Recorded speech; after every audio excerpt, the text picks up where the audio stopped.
৪৮ ঘন্টার মধ্যে সরকারের পক্ষ থেকে কোনো ঘোষণা না আসলে লং মার্চ টু ঢাকা কর্মসূচির ঘোষণা দিয়েছেন পলিটেকনিক ইনস্টিটিউটের শিক্ষার্থীরা।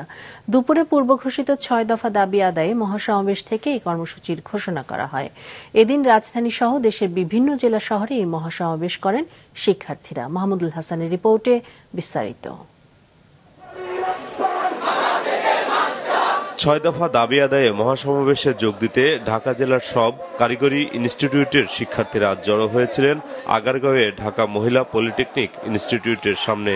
এ সময় তাদের হাতে ছিল দাবি দেওয়ার ব্যানার ও প্ল্যাকার্ড। যে ক্রাফটগুলো এই অবৈধ রায়ের সাথে সংযুক্ত তাদেরকে অতিবিলম্বে কারিগরি শিক্ষা অধিদপ্তর এবং কারিগরি বোর্ড থেকে প্রত্যাহার করতে হবে। আমাদের দাবিগুলো মেনে নিবে, তাহলে আমরা আমাদের পড়ার টেবিলে ফিরে যাব। সরকার যদি আমাদের এটা দুর্বলতা হবে তাহলে হয়তোবা সরকারকে খেসারত দিতে হবে।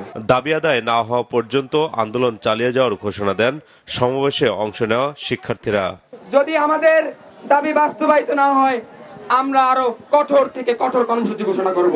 ৪৮ ঘন্টার পর আমরা লং মার্চ টু ঢাকা পালন করব ইনশাআল্লাহ। ঢাকা জেলার সরকারি বেসরকারি ২০টিরও বেশি পলিটেকনিকের শিক্ষার্থীরা এ কর্মসূচিতে অংশ নেন। পরিস্থিতি নিয়ন্ত্রণে সতর্ক ছিল আইনশৃঙ্খলা বাহিনী। ঢাকার বাইরেও একইভাবে কর্মসূচি পালিত হয়েছে। সকালে খুলনা পলিটেকনিক ইনস্টিটিউটের ক্যাম্পাসে সমাবেশে ওই এলাকার ২টি সরকারি ও ৩টি বেসরকারি পলিটেকনিকের শিক্ষার্থীরা অংশ নেন।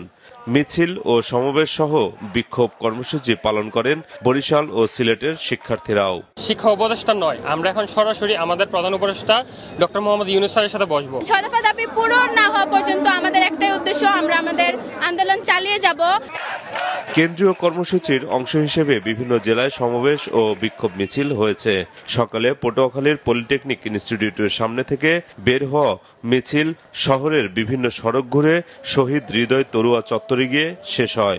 মহাসমাবেশ কর্মসূচি পালন করেছেন ময়মনসিংহ, ফরিদপুর ও গোপালগঞ্জ সহ বিভিন্ন জেলার পলিটেকনিক শিক্ষার্থীরাও।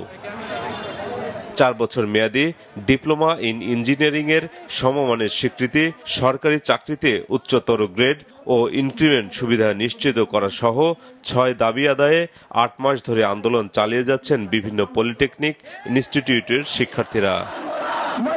মাহমুদুল হাসান, মাছরাঙা সংবাদ, ঢাকা।